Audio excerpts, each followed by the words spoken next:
We're live. Cheers, boys. Cheers. Athletic brew. Dude, I It's just the came bill. You across know their what I mean? product. I just came across their product when you guys were talking about it, actually. I went and found it now that I'm Yeah. doing 75 hard and beautiful. They Beautiful. Dude, taste I don't, just like it. it it's a literally. game changer. Hmm. Well, I knew about it I guess I found about it last August. We went up to Koski's cabin in Tahoe, and one of the guys he wasn't drinking alcohol, and actually JJ grabbed these, but they got reintroduced to me when we did the Oceanside half, because that's Ironman's main sponsor, I'm pretty sure. Athletic Brew. Yeah.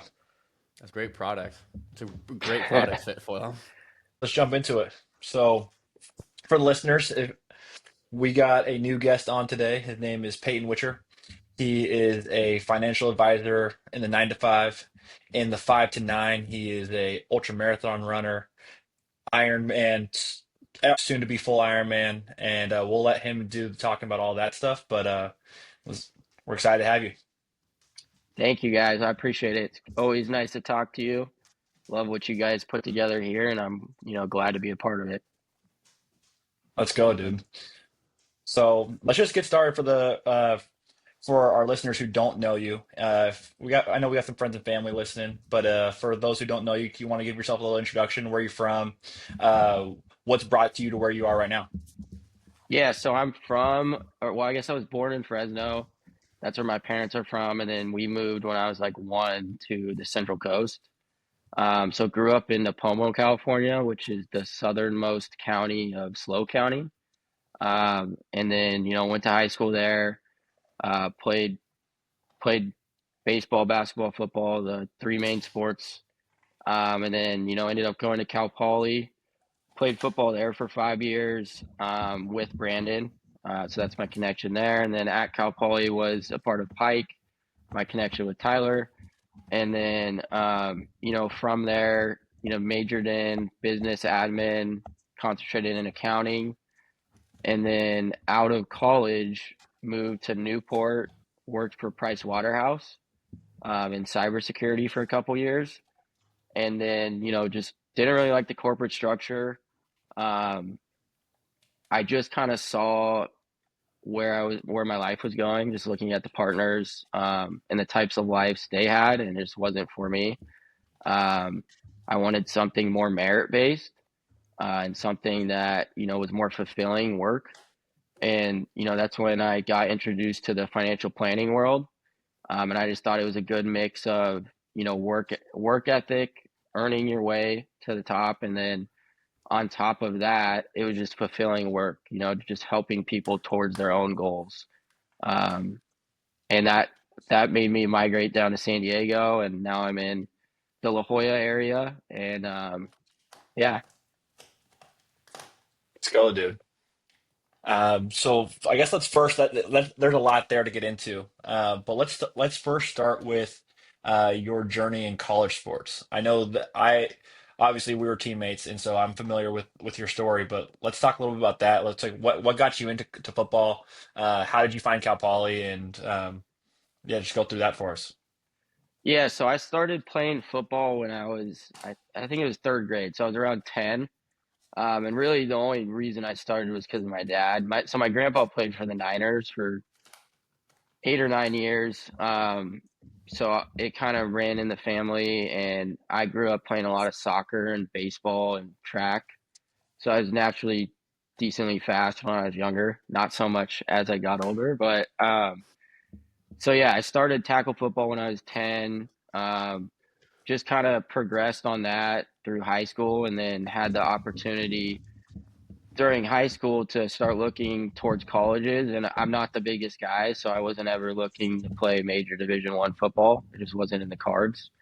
So it was more so looking at the Division 2 schools, the D1 AA schools, the Cal Polys, and that was probably my ceiling, a FCS type school. So obviously, growing up in San Luis Obispo County, Cal Poly was a great school, um, and it was close to home, and that was what presented me the best option. I also tried to go to UC Davis, Montana, got into their schools and got in as walk-on opportunities, but ultimately Cal Poly was the best school for me on what I was doing business-wise, and then on top of that, it was just close to home. So that's the one I ended up going with, thankfully. Awesome, dude. So and so then did you get a walk on to Cal Poly or were you a scholar? Did they recruit you? Were you scholarship? How'd that work? Yeah, so I was a walk-on. So I came in. How it works is we have summer camp, and Cal Poly's, it's a quarter system. I think it's semester now, but when we were going to school, it was quarter. So we'd go in. I think August is when we started camp. We'd have a solid 2 months where the coaches would just have us endlessly and torture us. But that's when the walk-ons came on as well. So I started with them in fall camp, and essentially was playing for free. Um, and just had to work my way to that scholarship, and it took me every bit of 4 years to get that thing. So it was a grind, and between football, working at the bookstore, and juggling the actual school, it was a lot. But I've always been a very hard worker, and that was one thing my parents always instilled in me is never quit, and work hard, and good things will come. And eventually I got the scholarship, so I got it at the same time as Brandon, actually. Yeah, dude, that's one of I that's one of my favorite nuggets when we'll but if we me and Peyton, so we live in San Diego, right? We're both and we both do some similar stuff. If we meet somebody and we're talking about it for a little like a long enough, and they're talking about like our background. My favorite nugget about that is that we got put on at the same time. It was like a very special moment, I think, for both of us, really. It's like one of those like it's like almost like an apex of like your like college careers when you get like that scholarship as a walk on. It's like this. It's pretty crazy. It's pretty surreal. Um, It is brutal too, just like you. Everyone else is. I, I think FCS has like what 60 scholarships that they divvy out. They something don't like have a that. full Yeah, 85, but for the most part, everyone else is put on some sort of scholarship. So you're essentially out there just like anyone else that's going to school. You're just waking up at 5 in the morning, going to practice for free. And then, on top of that, I had the part-time job because when I wanted to join the fraternity, my parents, they're like, okay, like we're fine with that, but you got to pay your way into that. Like we're not gonna fund that. So I had to go get a part-time job to do that. And then yeah, just with school, it was a lot. it's a grind, dude. It's a freaking grind. And that's how you and Ty met through the fraternity, right? Yeah, yeah. I was right before him, maybe, or maybe he was before me. I'm not sure. I forget. But we were right about the same time. Um, and yeah, I don't take that back either because football was awesome, great group of guys, but it was also nice expanding the network to, you know, if you want to call it Greek life, I think we were off campus by the time I got on, but same deal. No, that was fun. Definitely won't take back any of that, those decisions or memories we made. Yeah, no, we actually lived together for a quick quarter. You and Stryker living in the garage together. Yeah. It's a fun time. Were you were Yeah, I you a mean, part of were you a part of that crew when the possum was in there? uh, geez, I don't really remember, but that was during my fifth quarter. So you guys didn't see me that much, I don't think, but because we were playing football. But that was a fun time. It was just fun. My living situations were hilarious, just because I lived in the living room for 3 years with in the Albert House, and then it was crazy looking back on it. I lived on a couch for a full quarter during spring ball, and then moved into their living room, and then moved to Cornero's garage, and then was out. How does that living room situation work, right? Like you just got your bed out there and like all the couches and just Yeah, I remember we'd be like, because our football house before the I lived with you in Cornero was like the house that everyone would come to pregame at, like all the football guys. Mhm. So our pregames would always be happening, quote unquote, in my room. which is where my bed was. And I don't know, there was some like St. Patty's Day, there were some times people were bouncing around on my bed. Just Dude, that was the running joke. It's like, oh, are we in Witcher's room right now? What's going on? yeah. And you look over, you see his bed over there in the corner. I was Uh, in the for Stagecoach this last weekend. I was in the living room as well, and it kind of brought back memories a little bit. dude, that's funny. Some PTSD. Yeah. From your experience there of balancing one school, social life, and then also not only football but being a walk on too. What's like one lesson you took away from that? I think like there's just seasons of life where you're gonna have to put more effort towards one thing, and then like you can never balance everything perfectly. Like something's gonna lack, and that's even now in my current state. That's a big thing. But like between social life, um, pretty much between social life and the stuff that actually, quote unquote matters career wise. And in college, that was football and school. I would say were the two more important parts. Like those are your core. That's why you're there. And then the social life, that's a big piece of it, but there's a balancing act between those two. So just knowing your priorities. And I think I definitely messed up a lot in college. I think, um, there were definitely times where I lost my way, I would say there, and what was important, and I wouldn't take it back because I think that's what how the relationships developed that I have now.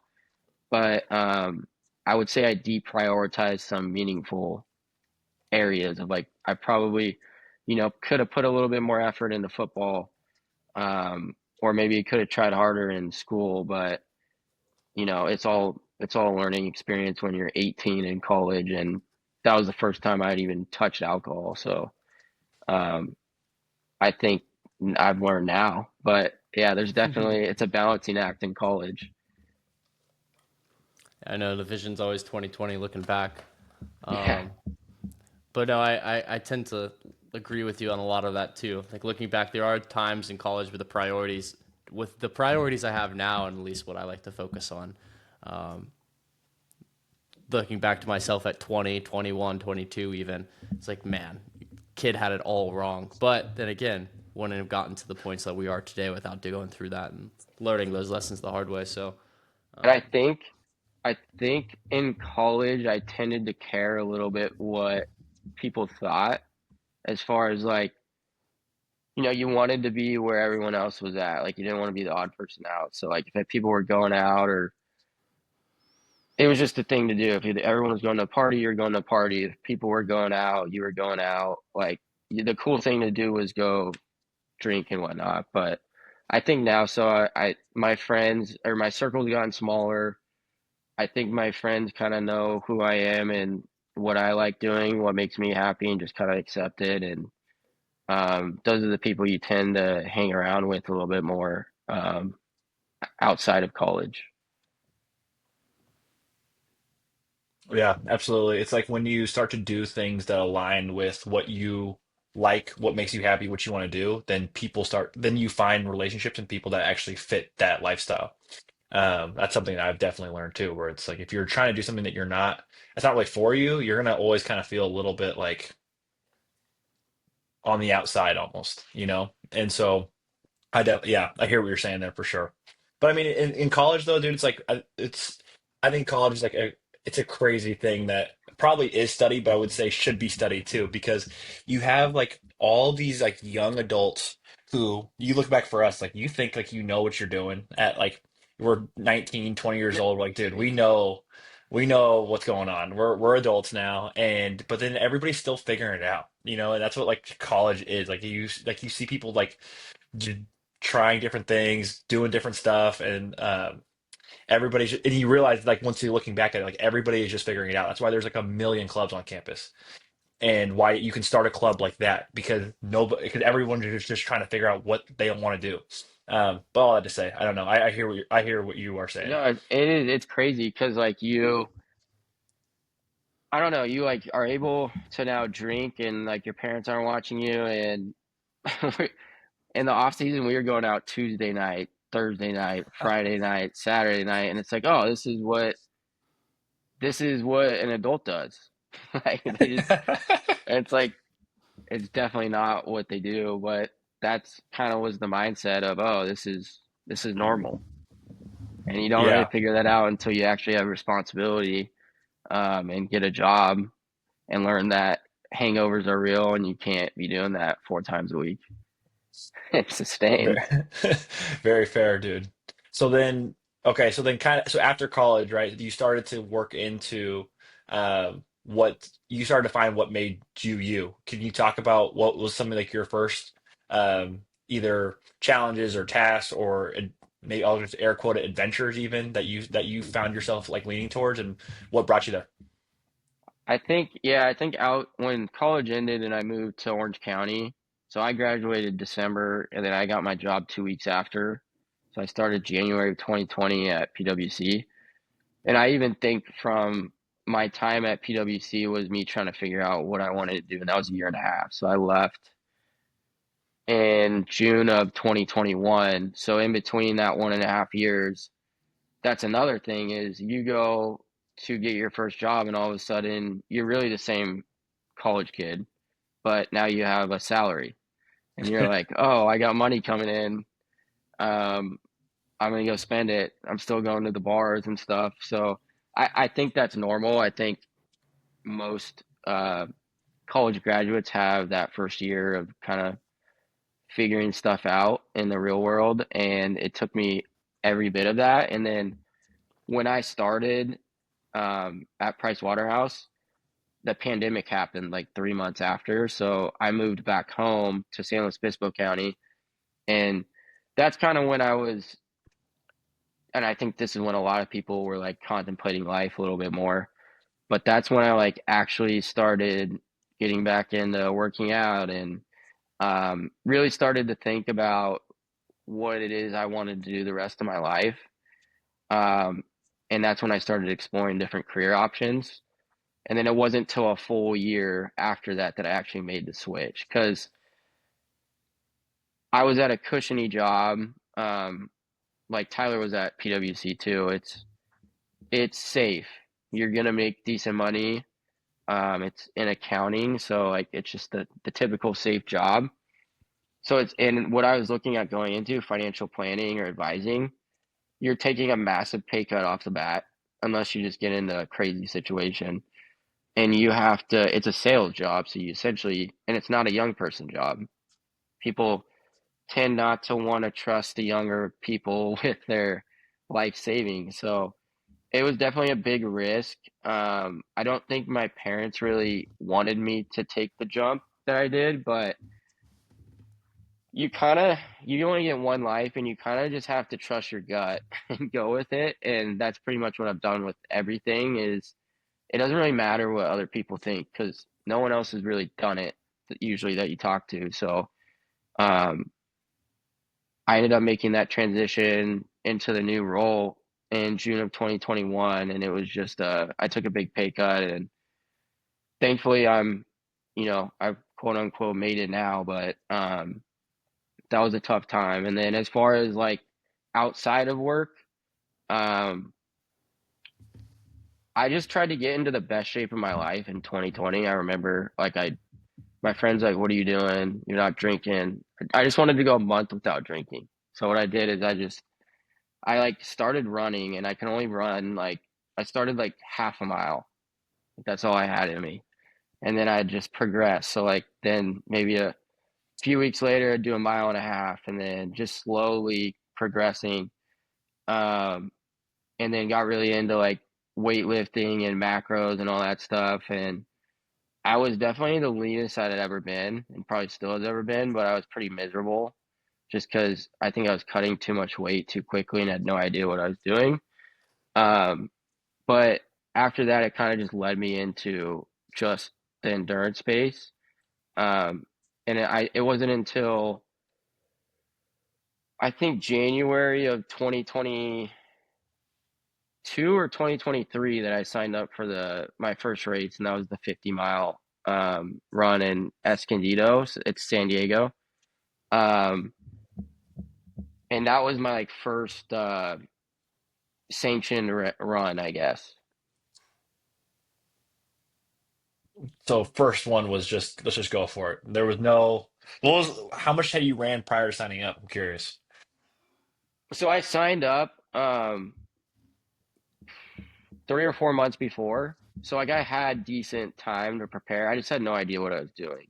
Um, so what I Naturally. did is, yeah, I don't know. I just signed up, and most people are like, "Oh, why are you doing a 50 mile? Why don't you just do a half marathon or something?" And my mindset was like, I'm gonna do that obviously through training for this. So like, I might as well just sign up for the 50 mile. And I remember I just like ran like I would try just to do like 10 miles a day, just slow and before work or whatever. Um, and I didn't. I got first in my age group, and I got I think eighth overall out of I don't know like 60 to 70 people.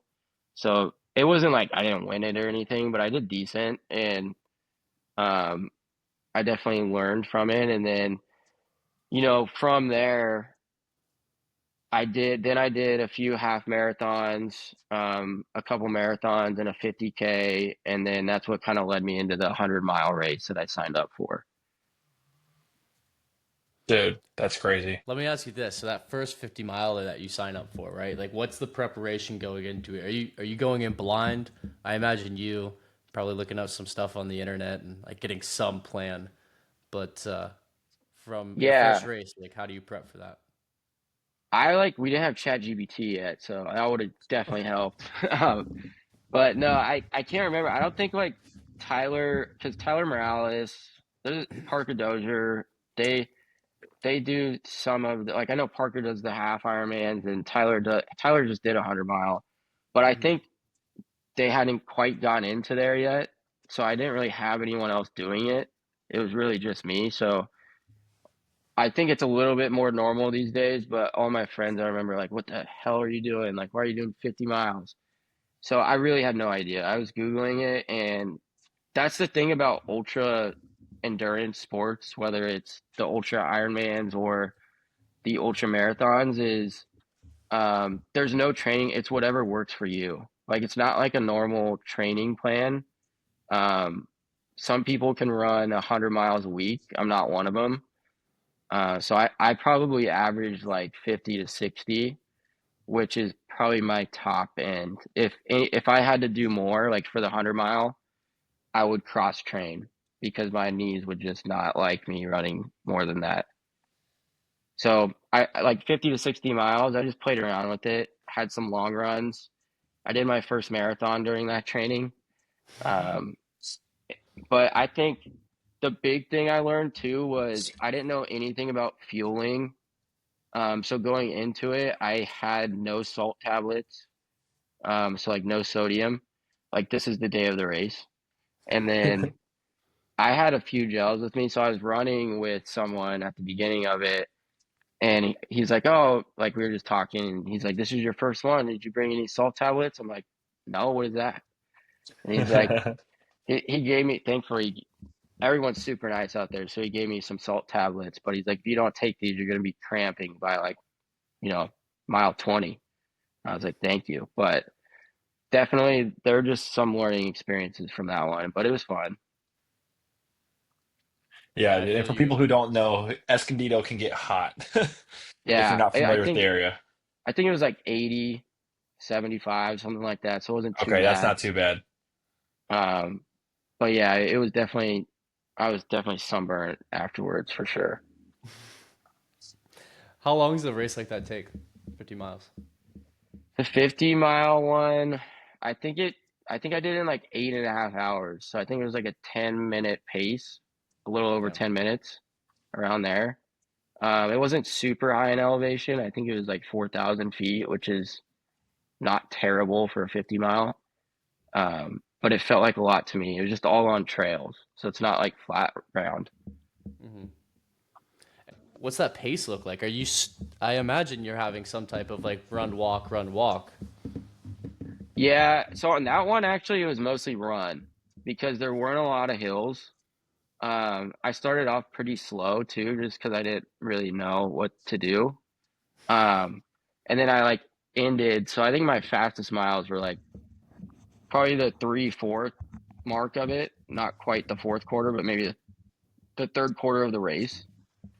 That's when I picked it up a little bit, and then I started cramping like the last seven, which is when you got a pacer for that one. So I got a pacer at mile 41, and my dad paced me, and when he had me, I was pretty much cramping the whole time. So it was nice to have him there, but I think that last 7 mile stretch was pretty slow. Sure. Thanks. Okay, so oh, so you go, Ty. How's that conversation between you and your dad on? I mean, you're on mile 41 at this point, going through it. Um, how's that support system look at that point? I mean, I was just cussing a lot. I don't know. I was just like, just throwing some F bombs out there and whatnot. And he was just, he was with me. I mean, he paced me on the 100 mile too. So he's done it. He's been with me on all of the ultra marathons. But I mean, all I'm really asking for out of a pacer at that point is you don't even have to talk. It's just like being there, I guess, and someone else to run next to and make sure I don't get lost or anything. So just more moral support more than anything. Yeah, dude. So okay, so I'm this is what I'm curious about. So you did that 50-mile race. It sounded like it was not very easy for you. You're cramping with like 7, 10 miles left, and you finish, and then you decide to go, okay, I'm gonna double this. What what got you to do that? Why sign up for the 50 and like or the 100, I mean, and what brought you to that point? Yeah, so after the 50 was over, now I'm starting to remember a little bit. I signed up for the Black Mountain. So I did the Rock and Roll Marathon that year. So actually, May of that year, I did the OC half, which is probably my favorite race I've done. It's just beautiful. But and then a Where in month Orange after County is that, it? so it takes you through Newport. It's actually this Uh, weekend. So it's oh, sick. I almost did it tomorrow, but I did it. Um, it's a sweet race. I love that one. And so I did that with Khalil. He was on our football team. And then Khalil also did the Rock and Roll Marathon with me, which was and that's coming up too. That's in June 1st. Um, and then Where's that two one? weeks after that, so that's in San Diego. It's not a flat marathon. I think it's like 1,000 feet elevation, which is a lot, kind of. But that was my first so that was my first half marathon and first um, marathon. And then 2 weeks after that marathon, I did the Black Mountain 50K and Black Mountain San Diego. And that's just a 50K is about 32 miles. So it's a ultra. It's a smaller ultra. Um, it was pretty hard. I think it had the same elevation as the 50 mile. And after that, I took the rest of the year off. And then I decided, I think I was in Tahoe for New Year's that year. And I was, we got after it the night before. And I was like, I need to like do something with my life. And I just signed up for the 100 mile in June. So I gave myself like 6 months and I was like, I could probably do this. Um, and honestly, I didn't train very well for that 100 mile. Like, I think I did the Ventura Marathon in February of that 2024 year, so last year, and I was trying to get sub 3 and it just didn't work. I think I got like 3:04. So just missed it. And then I got injured from it for a little bit and didn't have a structured training plan for the 100 and just kind of figured I could gut it out. And my longest run going into the actual race was like 25 miles. So I was just really ill prepared, I think. Um, Outside of your 50 miler, clearly. yeah, but that was a Yeah. year and a half ago at this point. So that just like I was probably in better shape going into the 50 mile than the 100. Um, which just kind of tells you it's very mental. Like the endurance races are very mental. Um, there's a lot of people that if you picked someone out on a line, like if they had all of the runners line up, and maybe the first 10 people you'd get right on who won, but that like middle of the pack, you get so many different types of people. Like there was like an older lady who was beating me the whole race in the 100 mile, and I remember my dad said something after. He's like, "I can't believe that girl was beating you." I was like, it's all mental at that point. Like it's just the will to keep moving. Um, yeah, it's crazy. So Let then me what ask you would you this. say? Oh, go Ty. Yeah, let me ask you this. And it's gonna stray from the 100 mile ultra for a second, but uh, what stood out to me when you were telling that story is you're at New Year's, you have a night with the boys, right? Have a good one, Feel enjoying like a life. piece. Yeah. And you wake up and you go, I feel like a piece.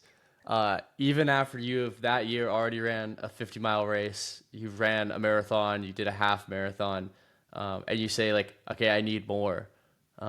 Where do you think that mindset comes from?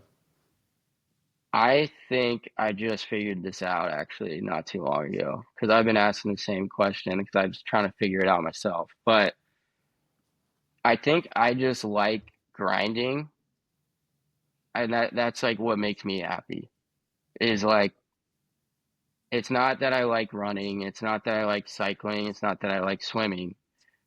I will tolerate them and I don't mind doing them. Like it's not like I hate them, but it's just the act of pushing myself physically because ultimately that pushes you mentally if you go long enough.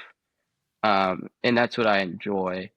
It's just that's all I really knew how to do growing up is, and if you look at who I was in high school, that's exactly who I was. I might have strayed from that in college for a little bit, but I think ultimately you always go back to who you truly are.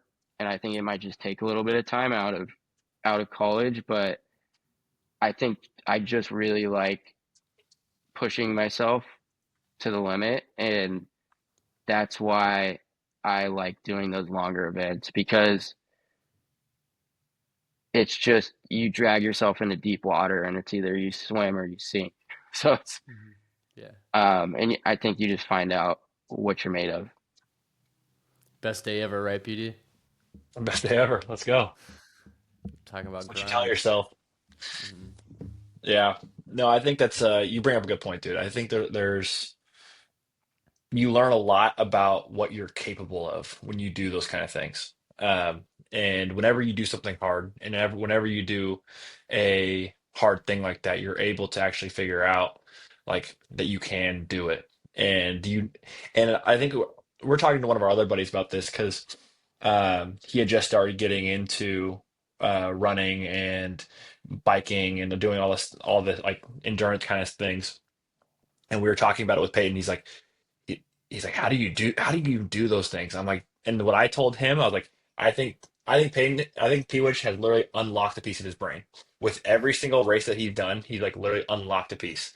And it's like there's so much more of like that capability. It's like that David Goggins quote where it's like when you're about to quit, you're only at like 60% of like your capacity. Right. And so I think for not I don't want to speak for UP, but like it's that's how I think about it is like when you do those things, you do these hard things, it's like all of a sudden like the ceiling of what you like physically and like mentally think you can do is higher now. Um, Yeah, I agree. I think it kind of translates to work too. Like when I was cold calling, it's kind of like cold calling sucks. No one likes cold calling. I don't care who you are. Um, but like I always like going to, I guess, David Goggins' book. He had this saying of like his cookie jar. And he always said, like, whatever hard things you do. So, like, let's just use me, for example, the 50 mile, the 100 mile, any of those events, you could stash it away in your cookie jar. And when you're feeling sorry for yourself or you don't think you could do something, just know that, you've done harder things. So, like, in work, when there's sales pressure or whatnot, it's like, well, I could do this. Like, it's not that hard. Like, I've done a lot harder things than this. So yeah, I guess like self confidence it helps with. But I think it's been interesting the last year and just seeing like the social situation, right? Like what I do doesn't really mix well with drinking. So it's like I've had to like tailor off that. Even like I went to stagecoach last week and I'm a little sick right now, but that just didn't really like it was fun, but like it really didn't help out too much. Um so it's just like trying to figure out because ultimately if you are trying to keep getting better, then you got to figure out what is best for you and getting there. And for me, it's like just figuring out how to be social um, without drinking. And, you know, Brandon does this too, is like we have our cycling group, our workout group. And like from there, that's how I think that's how I get my social interactions or not so much, you know, it's not going to the bars anymore. It's doing that kind of stuff because ultimately that's what's going to help me get to where I'm trying to get to as far as these events that I'm doing or just feeling better about myself and not feeling like a piece, I guess. Yeah, Yeah. I'm doing that too, man. I'm about 33 days into 75 hard now.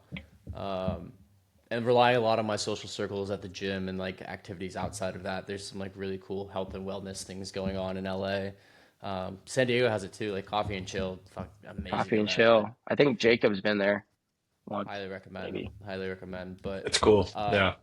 while we're on the topic, is like on top of doing the hard things, in terms of just like falling in love with the grind too, is the fulfillment that comes with it. At least what I have realized is the fulfillment I get from, and I'm not doing anything crazy like ultra marathons or anything, but the fulfillment I get from like staying in on a weekend to, for instance, like film some content or put together some videos, you know, edit the podcast, like do these things outside of physical activity, even whether it's, you know, even if it's going on a 10-mile run in the morning or something like that, and staying away from the drinking, the fulfillment I get from the accomplishment of doing that is such a higher high than what I was getting from, you know, chasing hedonism out and about at the bars, especially not even like in the moment, but on that Monday, that Tuesday, that Wednesday, even following, of just how much better I feel during the week. One, I guess, because I'm not nursing a hangover for 4 or 5 days now, Yeah, but two, just like the hey, I on top of that, if when I was drinking and doing all that, that Monday would roll around, that Tuesday would roll around, and I would still have those tasks that I needed to do that I didn't get done, you know, and they would just keep getting pushed and pushed and pushed. But now it's like I get to the next week, I'm like, damn, my to do list is so small. Like, let's start adding, let's start adding, let's start adding. Um, that fulfillment there is just I so much agree. better. I think it's pretty simple, right? Like do do what makes you happy or fulfilled. Like do the things that make you happy or fulfilled. And and for me the reason so going to the bars or doing the like drinking social part at night, the only real reason I did that was to be because everyone else liked doing it. That's what made them, I guess, fulfilled, which there's not a problem with that. It just doesn't make me fulfilled. Mm-hmm. Um, and I think just realizing in the last year on like if you keep doing that, you're not going to be happy. You're not going to be able to do the things that make you happy because no one wants to go run a half marathon when they're hungover. It just doesn't work like that. So it's like being able to sacrifice that and you know, actually doing the things for me. So like getting a good night's sleep, eating the right things, working out, and that equals happiness. Hard for me, like doing something extremely hard, like grinding it out, that's what makes me happy. So it's like, how do I set myself up to do that? And it's like taking care of your body doesn't equal doesn't equal going out. That's just Mm-hmm. kind of what I figured out. Yeah, I also yeah, think good it's just some like question. the delayed gratification though too, right? Is that when you're doing something that's hard like that, it takes it you don't just get that dopamine hit instantly. You know, you could have a couple beers and something like that, and then you're feeling good, you're having a good time, and then that's just like and it's almost like low hanging fruit. It's just like you just get it right away. But when you have to go through something hard like whether it be like creating those videos, Ty, or going on the run, hitting a workout, like that takes effort. And then when you actually do those things and you finish it, now you have exactly what you're talking about, Ty, that you have like that feeling of accomplishment that you get. Um, totally agree with you guys there. Yeah, a good question. I asked myself. I heard this on a podcast. Was looking yourself in the mirror and really asking like what percentage of your potential do you want to reach? And I think like Good. obvious answer everyone wants to say is 100. And looking myself in the mirror, answering that question while asking at the same time, the only thing in my mind where I knew, okay, I need to cut this out is that drinking, that partying, that going out, because like I'm just not going to reach 100% of my potential if I was doing that. So the just a month into the 75 hard has been the the progress I have seen in the first 33 days is astronomical, and not just like physique and not like fitness level, but just the accomplishments I've done outside of that.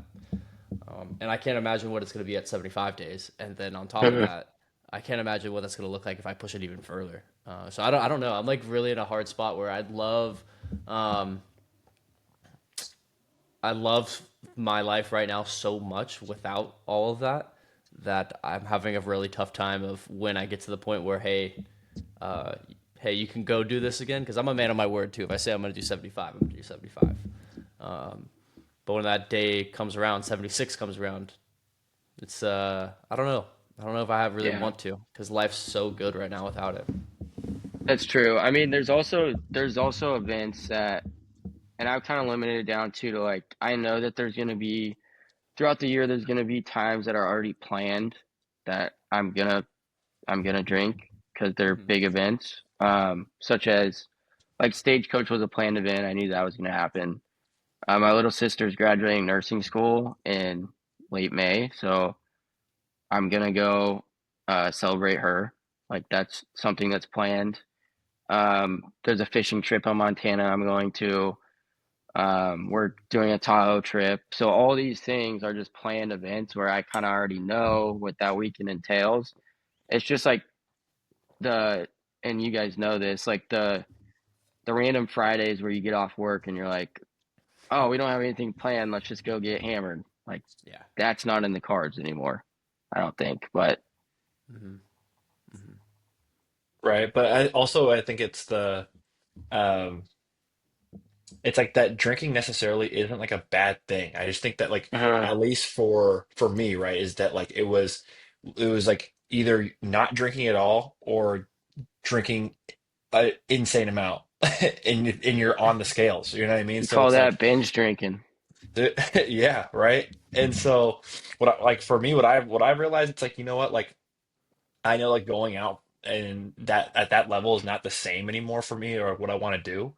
But like the a casual like celebratory drink like what you're talking about like is totally fine. And as long as it doesn't like cascade into something else, then it can be completely healthy and completely normal to do if and to do that. But then you also have to know like what you're playing with because it is one turns to Yeah. two, then two turns to 10.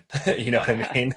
So it's like you gotta be aware of that. But yeah, I don't necessarily like personally the way I see it, I don't think drinking is like the problem per se. You just have to know and I'm the be problem. Yeah. right. Yeah. Yeah, Yeah. I would say the same for me too. Is like is knowing that like okay, like what can I control and what's okay for what my goals are or what I'm trying to do. Right. I agree. Well, bringing us back to ultra marathon running, right? So, 100-mile race is coming up. Um, so I don't know if you actually gotten to the point though of how you signed up for that, right? I think we ended there with essentially 50-mile ended. You did the half, you did the marathon. You woke up and you wanted to do 100 miles. Um, Yeah, so what's I had that to process for qualify signing for up? it. Yeah. I had to qualify. Um, and the qualifier was the 50 mile.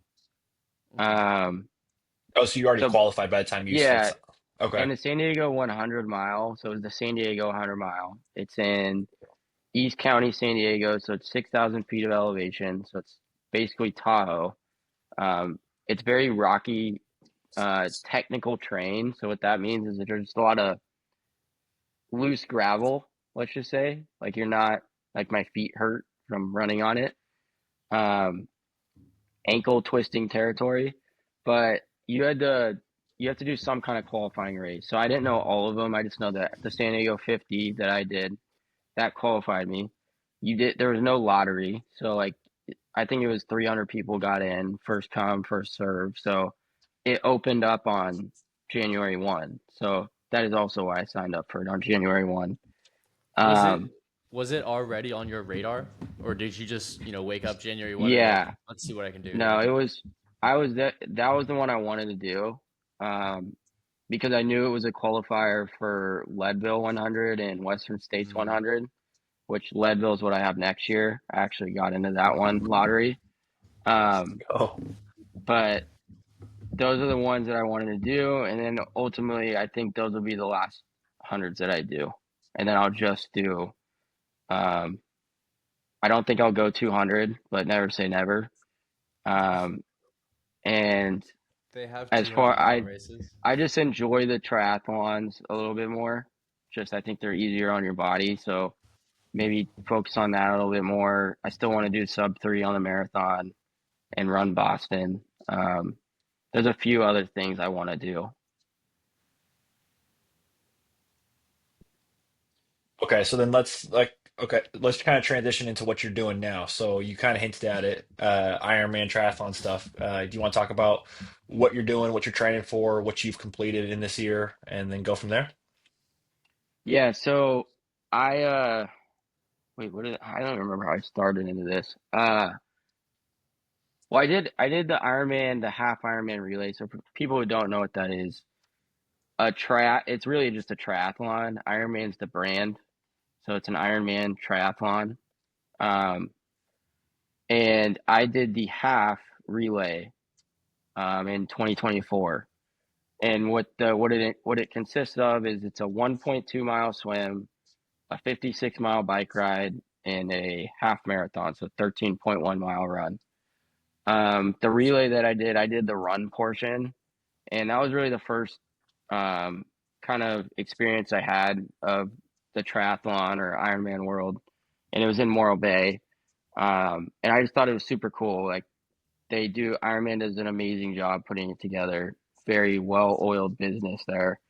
Um, and there's just a lot of spectators where, with the ultra marathons, it's really just you and your family and you're out there alone. So it's definitely more supportive on the Ironman side. So I thought that was cool. Um, like I kind of mentioned earlier, for me, like I'm stockier. I'm not really a runner per se. So the high mileage, it wears on me. I'm not someone that could just run 70 miles a week. So I like the cross training, and the fact that you're doing three different sports kind of plays to the advantage there because you're never really going too hard one way or another. So I thought that was interesting. Um, and really, I committed towards the end of last year to doing it and really started training for it in January. And Brandon and I signed up for the Oceanside half Ironman, so the 70.3. Um, we hadn't started swimming yet or anything, but I knew I could run it. I knew I could figure out the bike and just had to figure out the swim. So again, had no real structure to that training. We didn't even start swimming until late January. Um, and just kind of biked and ran how I felt. I really had no structure to it. I tried to. Um, like I tried to bike over 100 miles a week, run around 20, swim around 6,000 meters, but didn't know what I was doing. But really thought it was fun. Like we joined or at least I joined it. He kind of just tagged along, but the San Diego Triathlon Club, met a lot of cool people through there. And he was just there this morning biking with them. Um, and then through that, I went to a few swim classes there, just kind of met a whole new community. And the triathlon was invented in San Diego, actually. So we are the mecca of triathlon in San Diego. We have the second biggest club in the United States of America. First is in Colorado. So it's just like a great place to get into triathlon. So I thought it was really fun, just the training. I never felt like my body never hurt through the training, which was very cool because ultra marathon training, you always feel like something's nagging. Um, and then yeah, just I we just finished this April 5th. Definitely made some mistakes, but it was our first one and I still had a great time. We went out with my parents after and had a few drinks, and then I I had already signed up for the full Ironman, so I'm doing Ironman California in October. So I just had my baseline testing this week. So I did my timed bike, timed mile run, and timed swim, and then pretty much going full fledged into that. I'd like to get sub 11 hours on it. Um, and then we're doing the half Ironman in La Quinta in December. And for that one, I'm trying to go sub 5. But we're doing it with a group of guys. So I think it'll be super fun just to all do something together and stay in the same house and whatnot and just have each other as support. Yeah. Let me ask this because obviously you guys have done it. So from an outsider looking in, what's that race day look like? Especially if you guys have a race coming up where you're training 5 guys. I imagine it's just training together, right? But the race day, it's every man for himself, like run at your own speed, run at your own pace. Yeah. So we all checked in together on Thursday. It was me, Brandon, and another guy named Alex. Mm-hmm. And we figured this out when we did it, but if you check in together, then you get a similar bike position in the transition area. And the transition area is just like the point where you put your bike, your running, all your gear to where you need to change and whatnot. So me and Brandon were like pretty close to each other on race morning. So we Just to got call out there. too, there's like imagine 2,000 bikes in like Yeah. one like little parking lot. So it's like very chaotic. So if you're not near each other, you're not going to see the other person. Like it's just not going to happen. So we Yeah, we end up being like 3 bikes down from each other, which was nice for just getting ready in the morning and then also transitions too. But yeah. continue, Peyton. And we're all wearing the same colored caps for the most part too. So like everyone kind of looks the same. We got there around the same time race morning. And then we were in the same we were way slower. I think we were the backpack for swimming. Like I could see the end line. We were definitely in like the last like 10 to 20% of people into the water. So we were waiting together for like 40 minutes. I think that's about what it was to get into the water. And then we saw each other out of the first transition and then on the bike for a hot second. And then I didn't see him because he unfortunately got 3 flat tires until the run. And then by that point, I was like dead when I saw him. So, He was about done um, when I was like, getting on my run. yeah, I was a goner. I did not take in enough nutrition on the bike and absolutely bonked the last half of the run.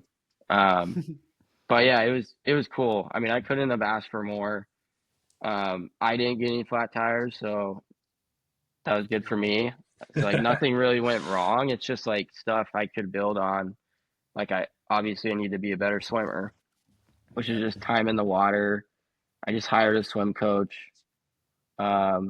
she's structuring my plan right now. Um, and yeah, so I'm learning a lot from her. I feel like I probably could figure it out on my own, but with work and with everything else, I just want someone to tell me what to do. Because I know I can.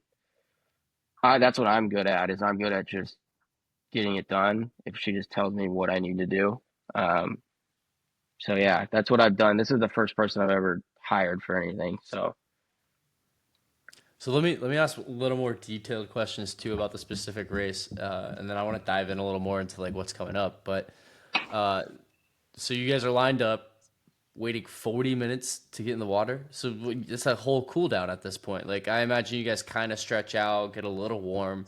You're in wetsuits, I imagine. Like bring me through kind of each stage, because you have your transition period, right, or whatever you want to call it, staging uh, location. Yeah, bring me through it. Yeah, so basically, it's swim, bike, run. So swim's the first thing. So transition closes at like 6:30, meaning you can no longer like start getting your gear prepared and all that stuff. You have to get out of that transition area.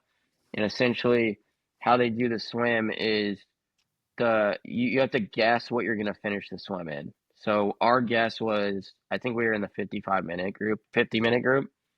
Yeah, it was 50, Um, 50, 55. but there's people who finish that swim in like 25 minutes. So it's like anywhere, so like 25, 30. So it's like if you ever ran like a marathon, you have those pacer people. Pacer. Mm-hmm. Yeah, so they have the signs there on where you need to line up. So we're the back half because the cutoff time's like an hour 10. So we're closer to that than the front. Mm-hmm. Um, and that's how you get into the water. So like they'll start, the fastest people will go in and it's five at a time. So five people go in and then it's 5 seconds and then another five and then five. So it's just slow to like, and Brandon, I think there's 3,000 people. Something like that. Yeah, it was a good amount. But yeah, they We basically were just like waiting. you bend yourself off of like your projected swim time. And so then you go from so dude, you have all like these like thousands of people all in these like green caps for guys, pink caps for women, and you just slowly get into the water. And then once you're in, then you do your swim course for Oceanside, it's like basically an out and back, but you go out to like the furthest buoy, make a left, and then come back towards where you started. Um, and then you get out and you have about like a probably like a couple 100 yard run to your bike. And so then you get out of the water, you run to your bike, you change into your bike. Like usually, like how we did is you have a triathlon suit underneath. And so basically, it's what you will run in and bike in and swim in. And then you have a wetsuit over the top. Strip your wetsuit off, throw on your bike shoes, grab any nutrition that you need, load that into your tri suit, and then take off on your bike. And then you do the whole bike ride. It's a big loop. You end where you started, and then do the same thing for the run. Jump off the bike, load it up, put on your run shoes, whatever else you think you might need, salt tablets, nutrition, maybe glasses, whatever it is, and then you take off on your run. Visors, all that Visors. stuff. Yeah. Yeah, but it was fun. I would say that was the best thing because there's really no pressure on it. It was our first one. Um, where I think the December one, not to say that we didn't take this one seriously because I think we did, but I think it'll be a lot more. I know I'll be taking that one a lot more seriously in December, like as a test on what I can do. The operation will be a lot cleaner too. I'm excited for that one. How's the tri suit stay like? So you're getting out of the water, hopping right on the bike. Wet. Like that thing's wet as hell. Like I imagine they're probably designed to dry off pretty quick, and then you're not chafing by the time you get to your run. Or how is that Honestly, you all? don't even notice it. Like you're so like the adrenaline's pumping so much, and it was cold outside too. It wasn't that warm. Um, Yeah, you don't even notice it because I brought sleeves just in case, and I got done with the swim and I was like, I don't need these. I'll be hot like within 10 minutes. So no, you didn't notice it. I didn't. I honestly don't think I even chafed too much. I didn't either. And there's ways to get around it too, Ty. If you heard of like Body Glide or like nut butter, like that kind of stuff, like you can basically use that stuff. And Put that it downstairs. Yep. I even put it on my legs too, so the wetsuit comes off easier. That's a Mm, nice little trick. Um, but the tri-suit essentially just to think it's like think of like your compression shorts or something like that. Think about like yeah, that for like your full body. It's yeah. essentially what it is. So it It's a onesie. You're wearing yeah, Skims. Yeah, exactly. I don't know With what a little that bit of is. pouch in the back though. So you get a little pouch in the Isn't back so that way you can hold your gels. Sure, sure. isn't Skims Kim Kardashian? Yeah, Yeah, yeah, she should get yeah. supposedly they're comfortable, dude. If she made it a triathlon suit, I would try it out. Why not? Why not? We'll sponsor. We'll make that happen. We'll get a sponsor for your guys' next race. Let's go, dude. So yeah, so triathlon. So how's the nutrition work during? So you say you packing in whatever you need on these runs and on these bikes. What is that? Gels, protein bars, I a used Subway. I used Tailwind, and I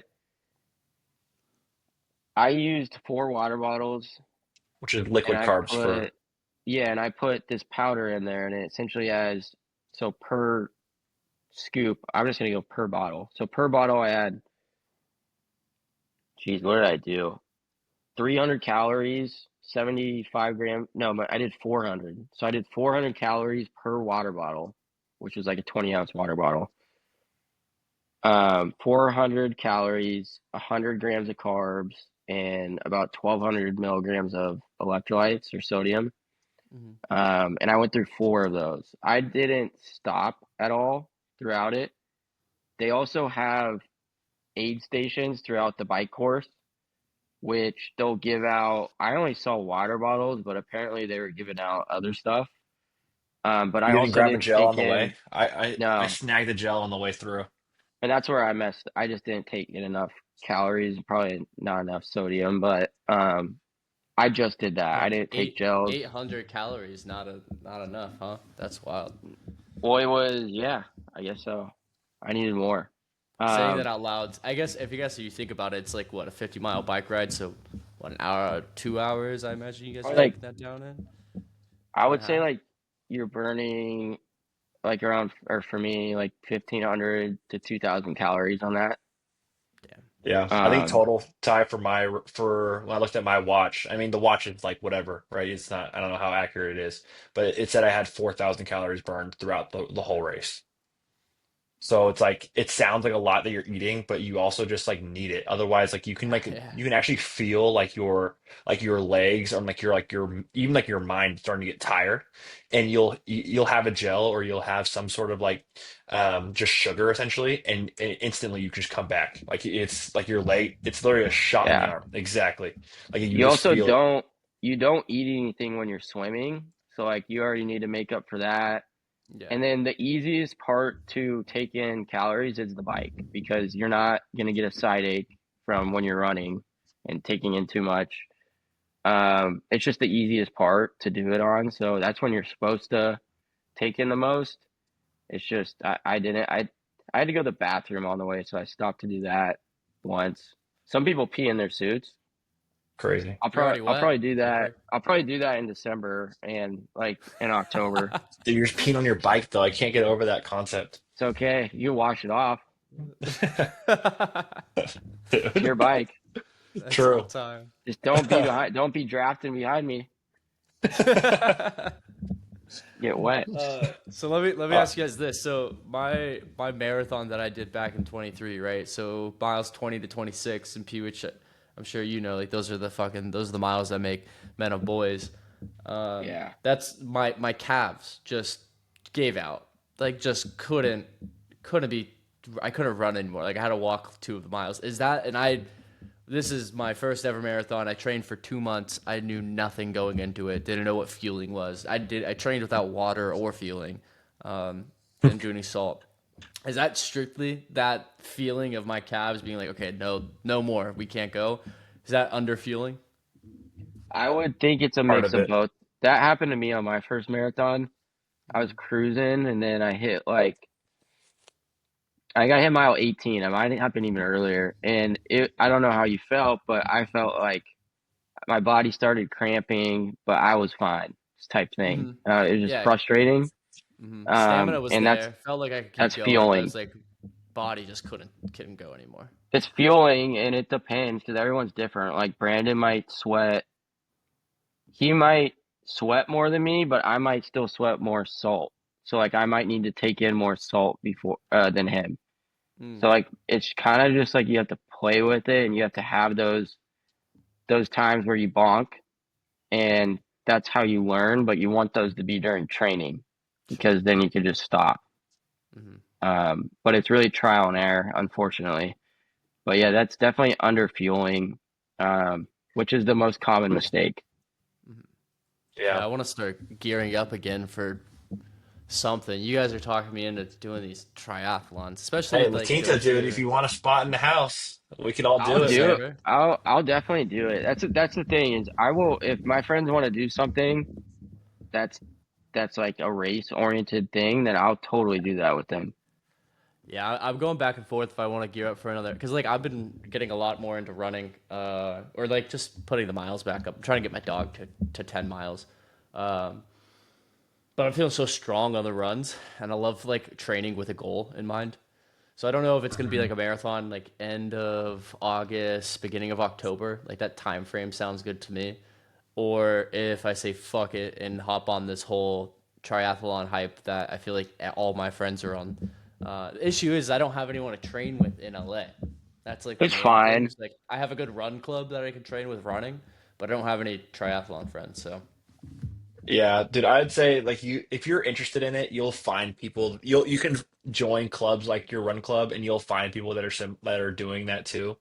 And then honestly, like we're not that far away to where we could even go on yeah, we could meet up for a weekend and hit some stuff like that too. like But Temecula or something.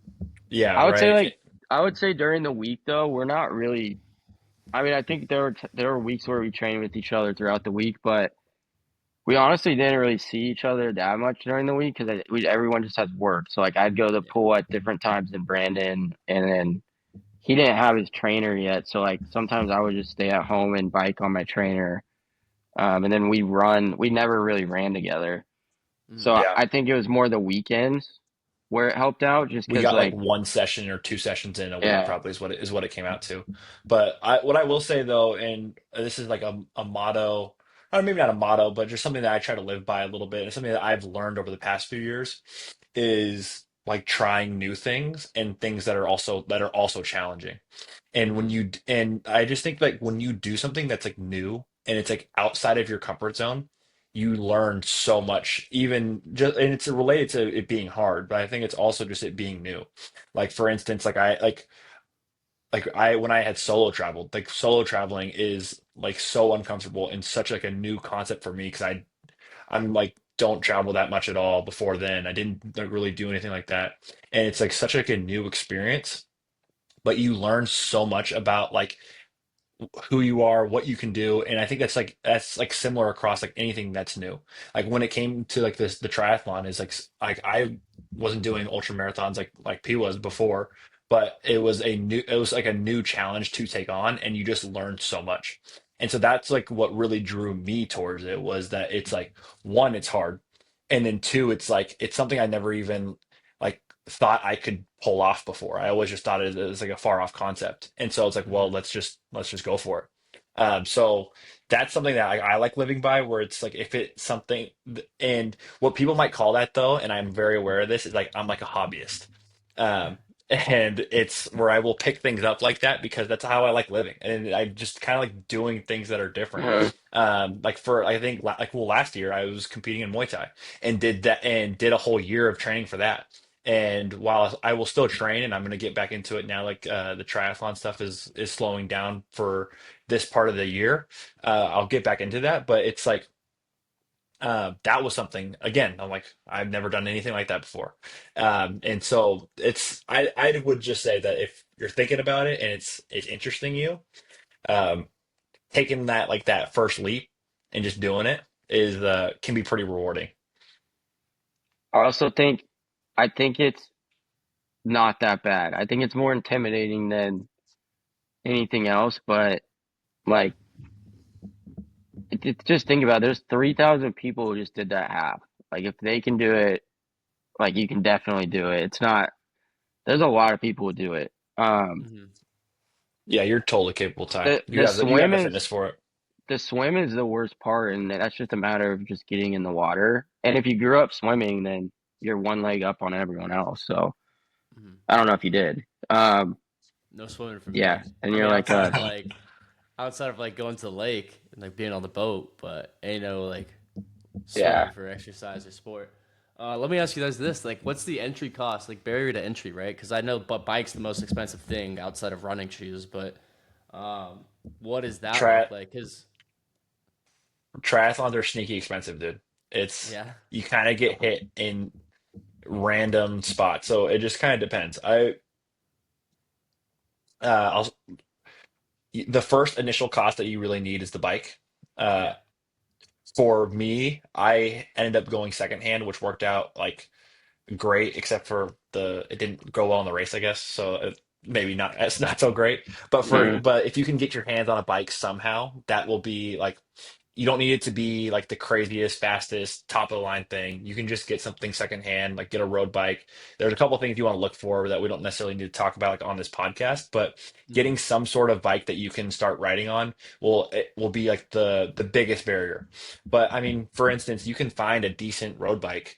Doesn't need to be carbon or anything like that. You can get a decent road bike for a couple $100, like $300, $400, and that will be like your biggest chunk right there. And then depending on how much you get into it is now when it starts to get expensive. Like if you like it and you want to keep doing it, or you feel like you want to get faster, which I know me and Peyton both feel like this because we're competitive and we know that we have like there's a ceiling that we're trying like to max out at, and when you have a slower bike you're like you feel like you're just not there yet, and so then that's when it starts getting expensive. But the if you're really just trying to complete one or just trying to do it to do it, it's not impossible. I'll say that it's definitely no. you can totally do it. The biggest barrier of entry if you're just trying to complete it is really the cost of the actual event because you can Yeah, probably just that too. borrow a bike and you can probably just train on, if you have a gym, you can just train on a stationary bike. If this is if you're just trying to finish it, because realistically that's what you could do. It doesn't cost much to run, so if you're most people have running shoes. The swim, you just have to find a pool, and then so probably if you're just trying to finish it, it's $500 to sign up. I would say like 750 to maybe 800. And then if you're trying to be somewhat competitive, that probably jumps to like 1500. And Yeah, then if you're really into it, then you like our bikes were 5 grand. So you want to add that into the cost of it, then Yeah. there's that. The full Ironman costs $1,000 for entry. Damn. And then you get to the event, it's like you're not gonna not buy merch. So Sure. we Sure. yeah, you dropped get to like $100 sweatshirt. 300 bucks there. I think the Yeah, sweatshirt was like 150. yeah, something Oh, like that. Not, but yeah, I don't know. It's that it's definitely there, but then also too, it's like so if you're trying to complete it, right, you definitely do the bare bones. But what's cool about it too is that like what I learned is that I actually really love like cycling. Cycling is a ton of fun, and Mhm. especially being in Southern California and like being from like Northern California, dude. It's just like being down here and being so close to the water and having all these different like sights to see that you just have never been around. Because I've only been out in San Diego now for little over 2 years, I think is what it is now. There's just so much to see. And so we're biking these areas. We're starting down in like La Jolla. We go all the way up to as high as Oceanside.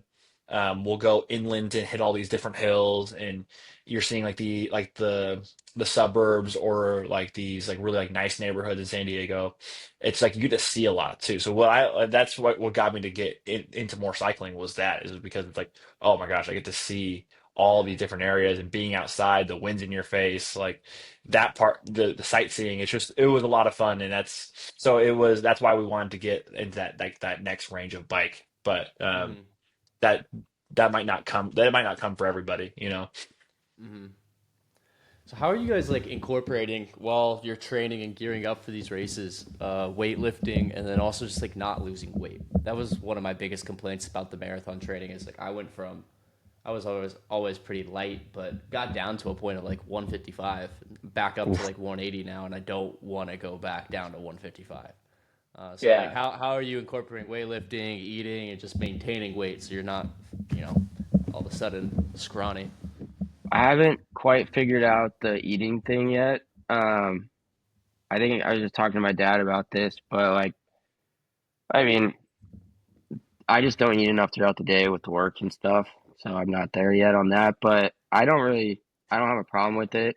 I just kind of, I used to worry about it, and then I'm lucky enough that I have good enough genetics to where I really don't have to lift that much, and I won't lose that much muscle. Like Hmm. I haven't really lifted much this year in general, and I still probably need to lose muscle to be good at the endurance events because tends not to work too out as well for the muscular people. You just don't see a lot of muscular bikers or runners. So at the same time, I don't really want to be those people. So I still want you still want some sort of muscle. So I understand not wanting to lose it, but I don't think you would in that time. Really, you only need to lift like once a week to maintain muscle. So for me, I think I lost like 5 to 10 pounds, not too much. I think Brandon lost more, but that's just my body type. I just don't lose as much weight.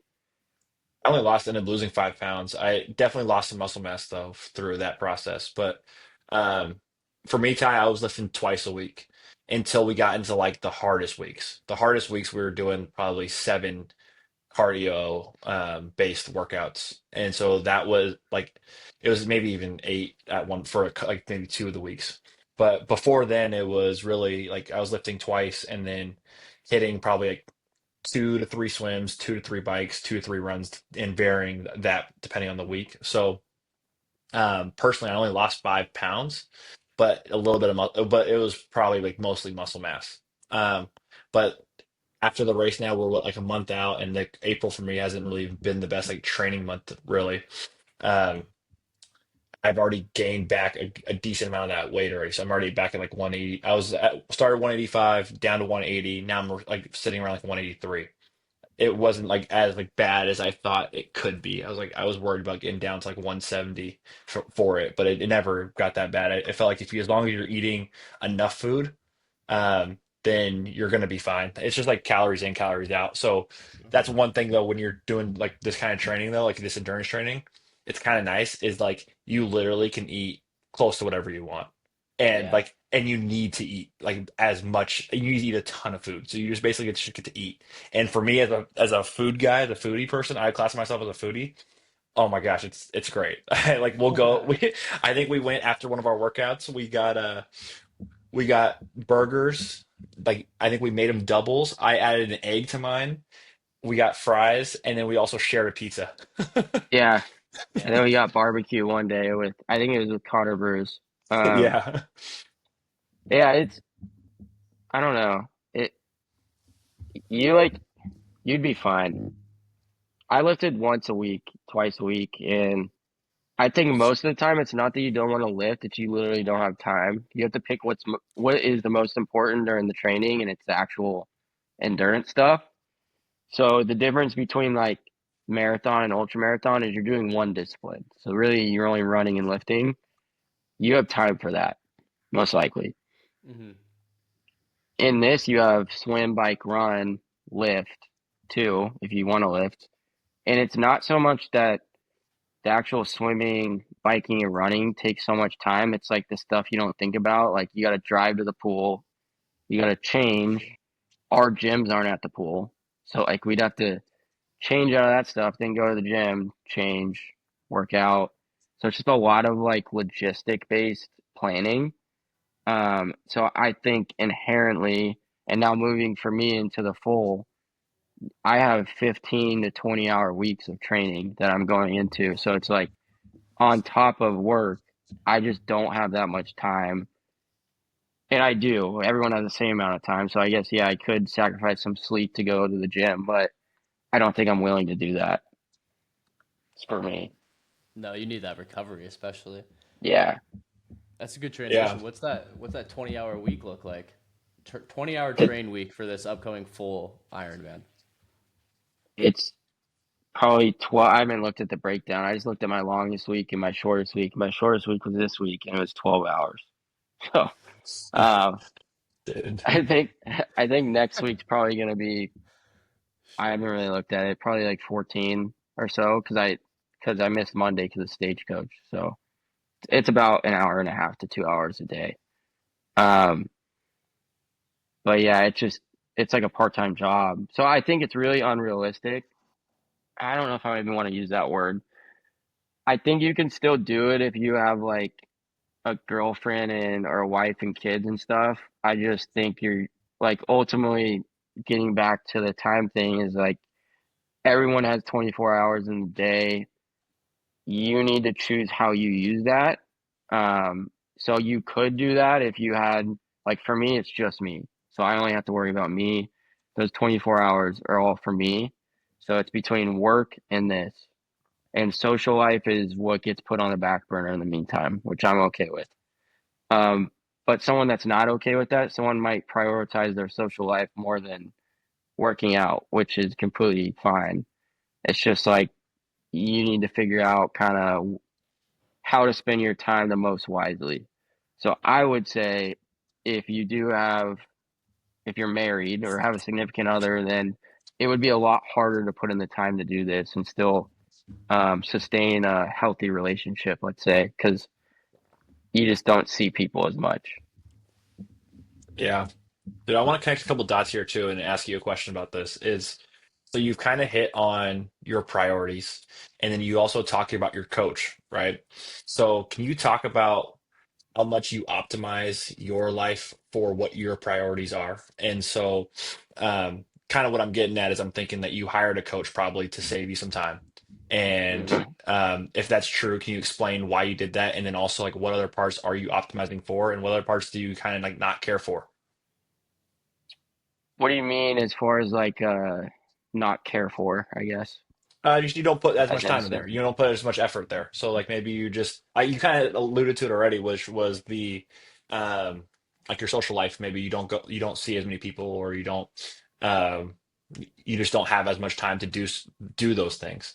But I guess what Yeah. I'm really curious about is like how much of your time, maybe this is a good way to ask it, how much of your time are you exporting so that you can get time back? Yeah. Um, this is what I don't think I did a good job at in the past was figuring out. I think I knew what was important, but I still think I put it on the back burner to please other people. To everyone has that big friend group out of college. You still want to go hang out with everyone and make sure you're keeping in touch. And now I know who my close friends are. I have a smaller circle of people that I actually care about, and those are the people that are they know my priorities, and those are the people that I want to be around. So I just figure out what is important to me and look at the hours in the day I have, and I backwards plan. So like on a Sunday, um, It's really smart.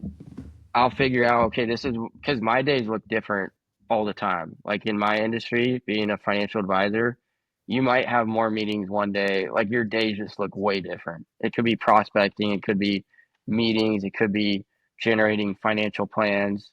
You just, every day is different. So I look at each day going into the week and figure out, okay, this is where I can probably train more and look at what my coach sent me and figure out, what days best for cycling 3 hours or swimming or running or whatever.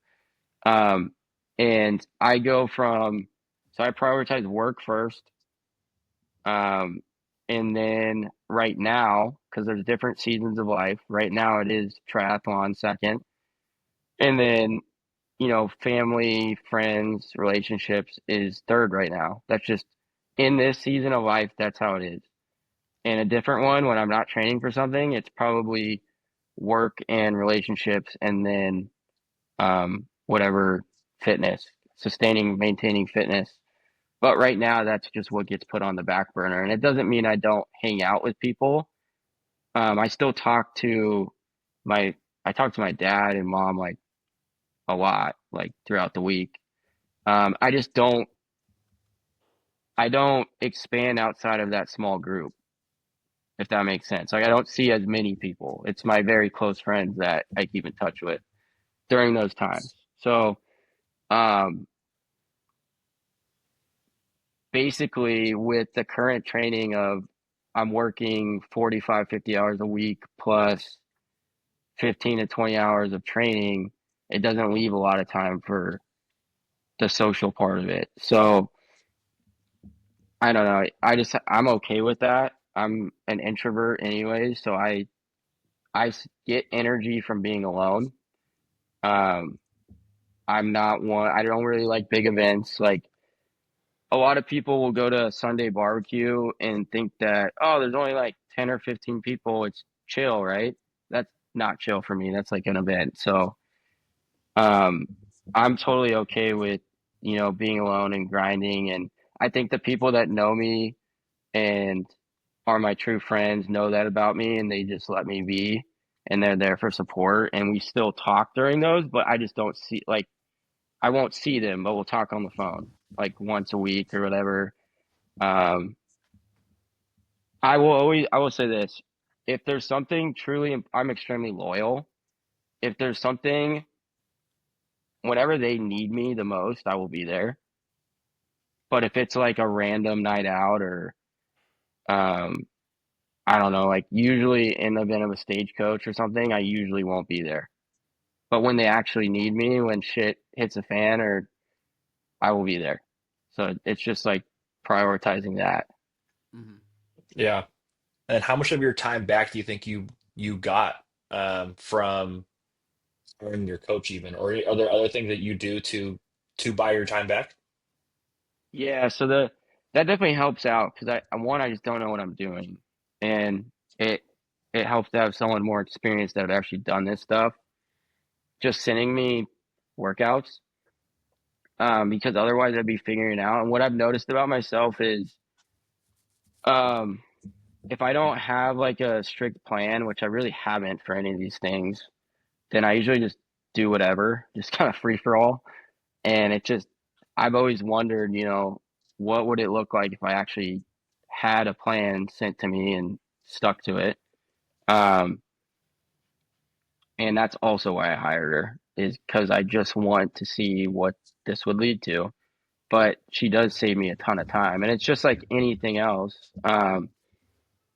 Yeah, if your toilet's plug or whatever, if your toilet's messed up, you probably could go do that yourself, but it's going to take you 5 hours. So do a time audit on, how much do you value your time? Like if the plumber costs $500,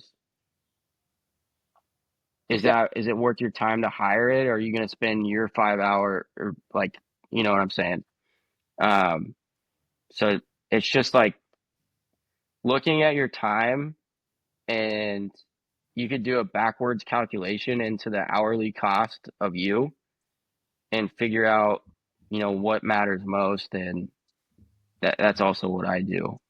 Is I just look at like, and that's pretty simple. You could do it as simple as taking your salary and dividing it by how many days are in a year, how many hours, and bringing it down to a cost. Hmm. And Yeah. generally, it makes sense to outsource, even though Yeah. the cost might be higher. No, and I think that's why I asked you that question is just because I think that's something a lot of people can learn from somebody like you is you have a very like optimized schedule and optimized like life to be able to do the things that you do, right? There's just like simply not enough hours in the day to do everything, right? And so like hearing how you operate and basically making sure that you can do the things like the things that are important to you, one, but then also two, achieve the things you want to achieve, right? I think that's something that like that people can learn from you is how you're doing that now. So that's why I asked you that question, because I think it's like it's you got a very unique you have a very unique day to day that not a lot of people do. There's people that are similar to you, but you're in a small minority of a small minority group of like how you go about your day to day and where you choose to spend your time. Yeah, and I'm still trying to figure it out as I go. I think the big thing that I'll go back to is it's not always the same ever. So like there's different seasons of life. Like everything looks different. Like right now is going to be different than 6 months from now. And it's just constantly figuring out what's important and like not straying from that. And I think in the past, I definitely strayed from that and I just won't do it anymore. And whether that makes people upset, so be it. Like they're not, I guess, my true friends anyway. So it's like the people who I care about and they truly care about me are in line with what I'm doing. So Yeah, I love that. Yeah, I think the one thing that people don't do is value their time enough either, right? I think if you think doing that simple calculation of taking your salary, dividing about the hours of the year, get your hourly rate is still undervaluing yourself. Yeah. Um, yeah, I think a lot of people just don't realize, especially how young we are too. Like time is on our side. Um, Putting hours into something now is only going to exponentially grow in the future. You can take that into finances. You can take that into self development and self improvement. You can take that into relationships. Doing it now is only going to compound in years to come. And so, I just think people undervalue it. People throw it away at useless things like Netflix, YouTube. Going. I wouldn't say the bars because you can still build relationships out there, but definitely drinking some time away. And I don't think a lot of people realize that now's the time to start building and using those hours now so they compound in the years to come. There's a book out there. What the heck's it called? The defining decade is, I think, what you're going for. No, no, No, no, no. oh It's like no, I thought I nailed it. J it's by a Meg J. older book. I'll find it. But essentially, it's on time, and it's saying it's sad. Essentially, it's sad how much time we waste. It's like the one thing you can't buy back. Yeah. Like once Mhm. tomorrow or once today's gone, I don't care how much money you have, you can't buy that day back. Mhm. Well, if you Yeah, think dude. about it this way too, like I Finding don't it. want It's making me to mad. you know I wouldn't say poor people, but the wealthy spend their money to buy their time back, right? They're spending their money on, um, you know, you can talk about uh, house cleaners, and you can talk about private jets. Even like you can do a lot more on Private private jets. chefs. Yeah, private shelves. Like they're buying their time back because they understand how valuable it is. Where if you flip the flip side of that coin, if you look at poor people, they're giving up their time to earn money, or in a mindset rather, right? Um, yeah, it's just interesting if you really look at some of like the top elite people in the world and see what they value. You can really Yeah, see exactly how valuable time is. So I it's don't spend the that amount of it. Shortness of Life by Seneca. oh, nice. It's a tough read, I'm not gonna lie. It's like a kind of like a little poem type book, but Yeah, that's how it, Seneca writes. it's short, but it's just like life. Yeah. But Well, quick nugget too it's a off good book. Ty, what you were just, oh, sorry to interrupt you, Payne, but quick nugget off what you were just saying, Ty, kind of changes the subject just a little bit. But you're Mm-hmm. talking about like what the wealthy do to get back to like buy back their time. An Mm-hmm. interesting thing that I had heard is that like successful business models actually come from making like something that the wealthy use and use it for like and make it publicly available to like the overall public. That's a weird Mm-hmm. way to say it, but like it just makes it more available. Mm-hmm. Uber, private rides, Uber Eats, food delivery service, essentially a private chef, right? Like all those kind of things that you can think of. Or it's like how the wealth, how, like basically making like wealthy traits, habits, or something. Not even habits, traits or Yeah. services more available to the common people. Sure. I just yeah, I thought that was an interesting connection. That is interesting. I never even thought of that, but that makes sense. Yeah. Yeah. Increases quality of life, man. Great business model. Hmm. Cool. Well, guys, we're already almost at like an hour and a half, it looks like. Mm-hmm. Um, I think we should start wrapping it up. What we normally like to do, Peyton, is we like to go through some quick hitters. Just we're gonna ask you some a quick couple questions and just give a quick response, and we're just gonna rattle them off just for the just for some value to the users or not the users. Sorry, cut that value to the listener. Yeah. And so we're gonna start hitting you with those. Ty, you want to start? Sure. I don't have mine in front of me, so I'm gonna just go off the Oh, top of my head. my bad, Do you dude. put? No, you're good. Do you put your right leg or left leg in your pants when getting dressed first? God, I need to like stand up to do that. I'm pretty sure I don't even know. I think I put my right leg first. Sure. There you go. We'll go with All that right. one. All right. Let's see. What is a book or resource that's changed your mindset? I I think Winning by Tim Gruber or there's a book on I don't know if Wooden wrote it, but it's called Wooden and it's like his lifetime of observations and it's a little blue book. But those two books are two that I like a lot. Mm. Very nice. I I know you say you don't listen to anything really when you're training, or at least maybe that was just this morning. But what podcasts would you recommend for users? Or like, I did it too. You're I right. got you. I don't really listen to I don't listen to much, but I think when I do, I used to listen to Nick Bear a lot, I like him but a too. lot of it's Mhm. a lot of it's gone towards marketing and whatnot, and I'm just not as that's not why I was listening to him, so I don't listen to it as much anymore. I agree. Chris Williamson, I think is his name.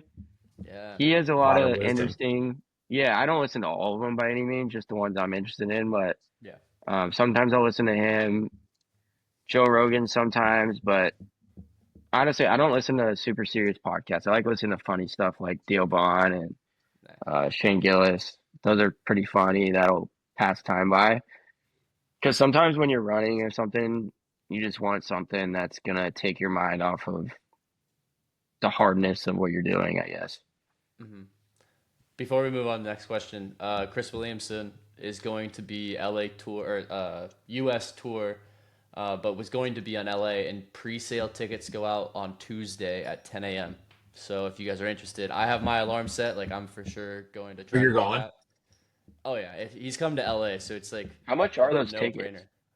I don't know. That's a good question. I don't really care to be honest. I can't There's imagine no them being price more than tag on fun. yeah, I can't imagine it's gonna be more than $100, but Where and then yeah, I what don't day know. is I'll it, let you guys Ty? know. Tuesday, May 6th. They come out Is at the 10 release date, a.m. but what day is he actually coming to LA though? Ooh, I don't know. That's I don't think the dates or anything's been released. Oh, okay, okay. Yeah. I'm It's a interested. blind date. Yeah, let's talk about that. They Let's talk could about be. that off the pod. I'm really Yeah, interested. yeah, they could be. We'll talk about it I'm after. trying to think of any other ones that I've heard of. Oh, I like Sally McRae's. She's an ultra marathon runner, and she's just a super nice human being, and I just like listening to her. Nice, sweet dude. Let's see another question. Um, what is on your endurance bucket list? Um, so I have a Leadville 100-mile run next year, so that's a big, very big 100-mile run, and then I'd love to do Western States 100. It's just extremely so what how these bigger events work is you have to qualify and then you get put into a lottery and you generally have like less than a percent chance of getting chosen. So I luckily got chosen somehow into Leadville 100, but I didn't into Western, and the odds I do are very slim. So I don't know about that one. The other one is the Ultraman, which is I believe it's a 6.2 mile swim, 240-mile bike, and then a 52-mile run. But it's over, I think 2 or 3 days. So that's interesting to me. I think it's only 52 miles of running, which I don't think would kill me. So I think it's actually Only. if you look at the hardness between that and a 100-mile run, I think it's pretty similar. Jeez, dude, that's crazy. That's yeah, man. That would That's be like super human. 2027 though. That's like a couple years down. Gotcha. Damn, That's crazy. that's pretty incredible, man. Ty, you got any other quick hitters before we wrap it up? Yeah. Uh, Sort of a quick hitter. Uh, of the three, swimming, biking, running, what would you recommend to someone just getting into fitness? I like well, that's like a double-edged sword. I think cycling is more fun if it's outdoors, but I think running is more available to someone. So I would say running probably, but if you have access to a bike and you feel comfortable going and just joining a club like we did, then I think that's probably more fun. Running's kind of monotonous in Yeah. my eyes. Hey, there's some good run clubs though. I think running I by forgot about yourself, that. Yeah. running by yourself, and I've come to experience this recently. Running by yourself is okay. It kind of sucks, to be quite frank. But when you run in a group, it is so much fun. Like get like 4 or 5 people and go on. I mean, go on a short run, but going those longer runs, like those 10 milers, that is a fucking blast, man. And like the amount of push you can get, especially if you're running with people that are faster than you, the tempo runs, track workouts, it's just so much better when you have people around you for those things. Have For you sure, guys? dude. This just got. I don't know why this came up, but have you guys heard of that High Rocks thing too? I Dude, have. it's like slowly becoming the new CrossFit. Like it's like replace. It is CrossFit in a way, So you but can Uh, do. So you can do a partners one, which would be kind of cool. But that would be cool. that's something I've thought about too. I don't know. I was actually asking Jacob about it because he's done the Spartan races, so I was like, that kind of Hmm. plays into that skill set, I think. But Hmm. yeah, I think it's a High Yeah, Rocks is possibility. cool. I do functional think movement. it's yeah, High Rocks is pretty cool. It's like it's totally gone viral now. Um, Yeah, blown up. It's I blown think up big. yeah, no, I think it's a cool thing for people to get into, and I think it's also, yeah. I actually I'm going to say what I was going to say. I'm not going to say it. What was it? You're gonna talk shit on it. You're gonna talk shit on it. I was going to bag on it a little bit. What? I I Say it. think High Rocks is good for the right kind of like person with like their certain fitness goals. I think what I'm getting at, I think like the barrier to like doing it is like pretty low. And so I think it's like it's a really cool event, and I think it's anything to like get people moving and to get people like more engaged with the community is like awesome. But I do think it's like it seems like relatively like it seems like relatively like easy. I Yeah, there it agree, is. but There it is. I agree, but I think it's also like why are you? It's the goal of whatever you're doing on like time. Like if you're going for a time, then it's hard, right? Yeah, Because yeah, for sure. probably not beating the best times, but I guess it depends on the goal. If you're just going to finish, then yeah, it's probably easier barrier of entry. B, Yeah. I want to see you be like on leg 7 of that and doing 100 wall ball squats I after don't even you know. I don't even know what those a I things don't even are. hundred know it. a 100 pound sandbag lunge. You're gonna I hear don't even all really know what that. it comprises of, but like down to a line. But I feel like I've I don't never know. touched the This seat. might be me being a little like cocky or something, and I should probably like take myself down a notch. But All right, Iron Man. no, not even that, dude. Hell yeah, man. Well, this is That's a great funny. pod, man. I think we got a Yeah, lot this of is questions awesome. out of this. Hopefully This this is good. one downloads. Okay. Yeah, I guess Yeah, like for if you made it to this long in the episode, just for those listeners that are true to us, we actually recorded this exact podcast 2 weeks ago, but the quality and of Peyton's video couldn't upload. It's my office So Wi-Fi. the office Wi-Fi, we had like 3 or 4 times where he dropped the video. We had to get him back added back in, and yeah, and it's still the video on his phone is still uploading. To So this we day. decided to try to do this again, and it turned out just as great, if not better. yeah, I agree. Um, Peyton, do you want to let anybody know where they can find you, whether it's business related or personal? Anything you want to link out here? Um, I mean, I have an Instagram. It's not. I don't do. I think I have 2 posts on it, and I have like 500 followers. So it's not by any means any. I don't know. I have a Facebook. I have an Instagram. I have a LinkedIn, maybe? LinkedIn. I have a LinkedIn. Financial advisor? Um, Get some. get some followers there. But no, I'm not very active on any social media. So you can find me in San Diego. Let's go. Find me running or biking. Awesome. Well, that's great, man. I appreciate it, and thanks for taking the time today. Yeah, Thank thanks, you, Peyton. boys. Appreciate you, man.